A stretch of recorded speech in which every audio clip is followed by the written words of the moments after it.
Pourquoi Alassane Ouattara a refusé que les Ivoiriens manifestent le 2? Il avait peur. On vous a dit ici que le RDA, ils avaient peur. Voici ça, eux-mêmes viennent de confirmer que non, ils avaient peur. En tout cas, j'ai dit bravo au représentant PPA, c'est France Pascal Lobo. Il a poussé le moment où le moment venu à parler. Il dit ouais, qu'ils avaient peur. En fait, ils ont refusé la manifestation du 2, le 2 août, qui a été reporté au 9. C'est parce que le 2 là, ils ont eu peur. Parce que l'itinéraire de la marche là passait devant la présidence. Donc ils ont dit non, non, non, ils ne peuvent pas accepter. Voici, et ils ont dit quoi? Que c'était à cause du 7 août, non, à cause de la fête de l'indépendance. Que non, il n'y avait pas de policiers pour encadrer, non. Venez écouter. Vous vouliez faire une marche? Soyons sérieux quand même un instant. Et la chute de la marche, ce serait la place de la République située à 50 mètres du palais présidentiel. Mais quand je vous entends sur ces plateaux, avec cette vergogne et avec ce verbe haut et fort, vous pensez qu'on peut vous laisser aller jusqu'aux portes du palais de la présidence?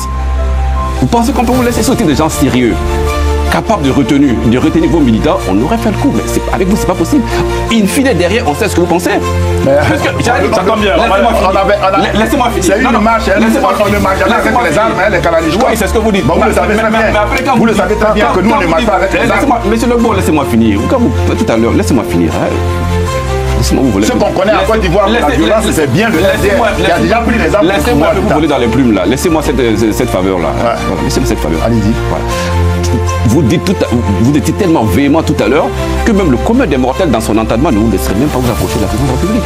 Mais si vous étiez des gens assez corrects, on aurait pu comprendre. Non, mais ce n'est pas un royaume, on est dans une république. La présidence appartient au peuple.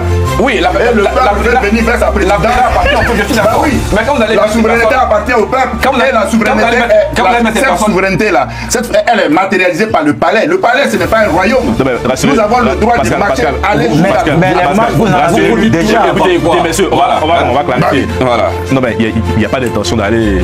Maintenant, nous, en filigrane, c'est ce qu'ils pensent. Maintenant, ce que je vais vous dire, le président Laurent Gbagbo est connu pour la démocratie en Côte d'Ivoire. Quand on parle de ceux qui ont pris les armes, les escadrons de la mort, ça a été... Attendez, s'il vous plaît. Simon Gbagbo a été accusé d'être responsable des escadrons de la mort. Ça a été jugé en France ici, elle a gagné le procès. Et vous le savez très bien. Vous avez, après tout ça, vous avez encore déporté Laurent Gbagbo à la CPI. Pendant 10 ans, il a été jugé et acquitté. Il reste désormais votre camp qui n'a pas été attendu sur l'affaire des 3000 morts, sur l'affaire des 7 femmes d'Abobo, sur le génocide de Ouai. C'est vous qu'on doit soupçonner, pas nous. Donc ce que je voudrais dire, attendez, non, j'ai la parole s'il vous plaît. Ce que je voudrais vous dire, vous parlez de démocratie. Ah bon? Il y a la paix en Côte d'Ivoire parce que ceux qui troublaient la paix hier sont au pouvoir.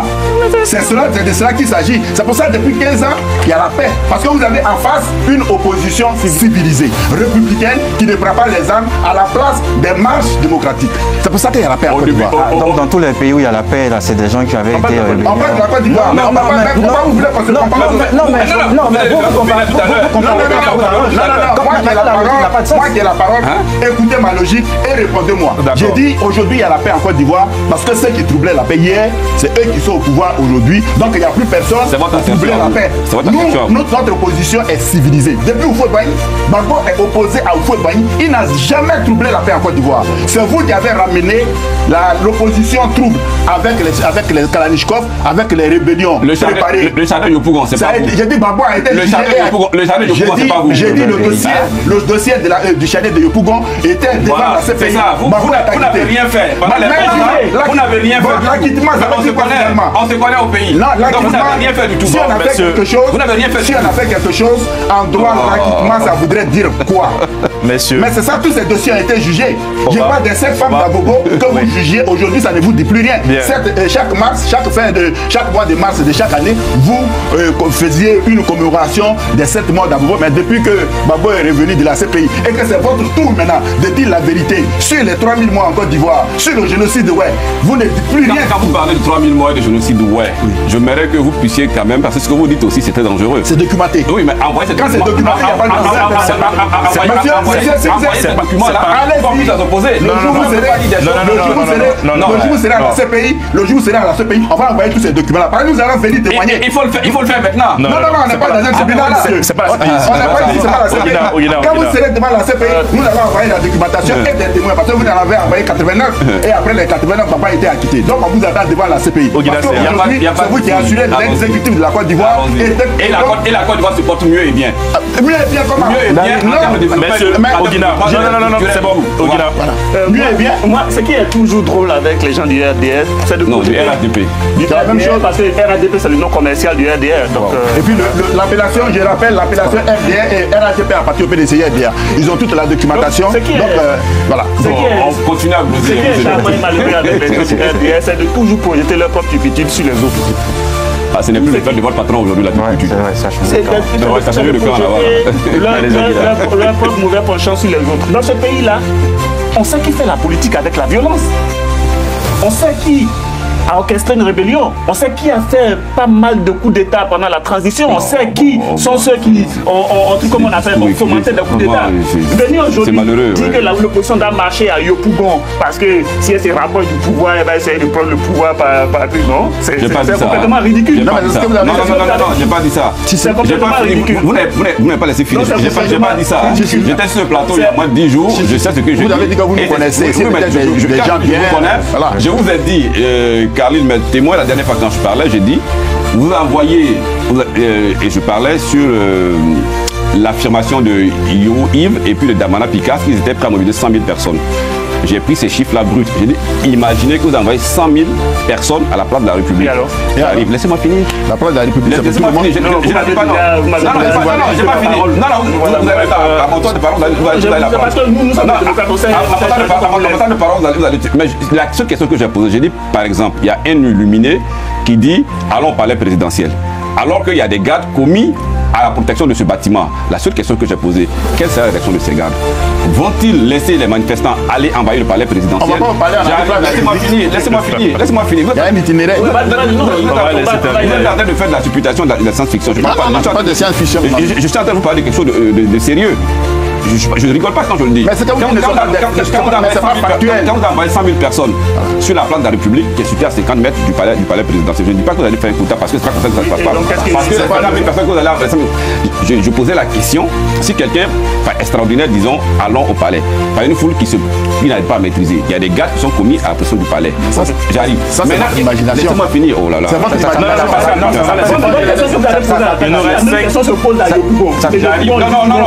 Laissez-moi finir. Ça s'appelle la gestion de risque. Laissez-moi finir, s'il vous plaît. Ça s'appelle la gestion de risque. On va être sérieux parce que là, on parle de quelque chose de très sérieux. Oui. Vous envoyez 100 000 personnes devant le palais. Et quelqu'un, un illuminé, vous dit allons au palais. Il y a des gardes commis à la protection du palais. Oui. Ces gardes-là vont-ils réagir ou pas? S'ils réagissent, s'il y a des drames, à qui on va imputer ce drame-là? On va se mettre encore dans... C'est la question. Maintenant, moi, je vous renvoie à la même question. Le même illuminé dit que de Yopougon, là, il dit on prend le 4e pour le plateau. Il y a des gars qui sont empêchés de sortir de Yopougon. Qu'est-ce qu'ils font? Parce que là, la gestion du risque... La gestion du risque, comme le disait Glata tout à l'heure, n'est pas la même que quand quelqu'un est à Yopougon, à peine de 10 km, 15 km. Vous renvoyez toujours vos idées de rébellion. Nous, on n'a pas de sérieux. Non, mais pourquoi vous pensez qu'on arrive, nous, on dit on est à la place de la République, nous, on va prendre le pouvoir avec les urnes. On est dans les débats sérieux, arrêtez. Mais c'est le sérieux, ça. La question que tu posais est dangereuse. Nous luttons, je vous le dis, nous luttons dans l'opposition pour avoir des règles démocratiques et nous voulons arriver au palais par les urnes. Vous avez eu 10 ans pour faire cela. Vous n'avez rien fait. C'est la communauté internationale qui vous a imposé la candidature de M. Ouattara. De votre propre chef, vous ne l'avez jamais fait. Il faut l'accepter. Mais il a accepté parce qu'il y a un chef qui a accepté. Parce que c'est un chef qui a accepté. Par les armes, oui. Par les armes, oui. Parce que vous avez pris les armes. Vous avez pris l'article 48 qui est un article exceptionnel. Parce que vous avez pris les armes. Pascal, pour faire ce que moi je voudrais dire simplement aux amis du RDR. En fait, on vit dans un même pays en fait.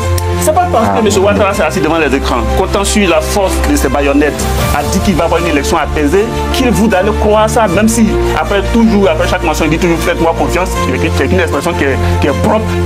au trompe-l'œil en fait. C'est-à-dire que les gens qui ont dit quelque chose, ils savent que ça appelle un doute. Donc il dit faites-moi confiance. Faites-lui confiance, mais réfléchissez un peu quand même. On a une élection où on a exclu trois quarts de fête politique, où quelqu'un dit oui, j'ai pris des dispositions sécuritaires, les forces de défense sont là, faites-moi confiance, et on s'en va, le pays avance dans ça. Vous pensez que vraiment que c'est dans l'intérêt du pays? Non, il faut revenir au bon sens. Il faut revenir au bon sens, ouvrir cette élection et laisser les gens compétitionner tranquillement, et le meilleur, le gagnant, il va gagner. J'ai une question pour vous deux, messieurs. J'ai une question pour vous deux. Si vous étiez à la place de ces messieurs, est-ce que vous auriez la même réaction si le gouvernement agissait de cette façon? Vous allez prendre des armes. On n'est pas à leur place. Non, je les laisse. On n'est pas à leur place. Non, mais si éventuellement. Quand ils étaient à notre place, ils ont pris des armes. Mais on n'a pas pris des armes. Non, mais je veux dire, on l'a été autrefois, mais on n'a pas pris des armes. Ah ouais. On n'a pas pris des armes, on l'a été. Au temps de Bédier, il y a eu pas mal de candidatures qui avaient été. Il y a pas mal de gens de la rébellion qui sont dans votre famille politique aujourd'hui. Mais ça ne veut pas dire moi que.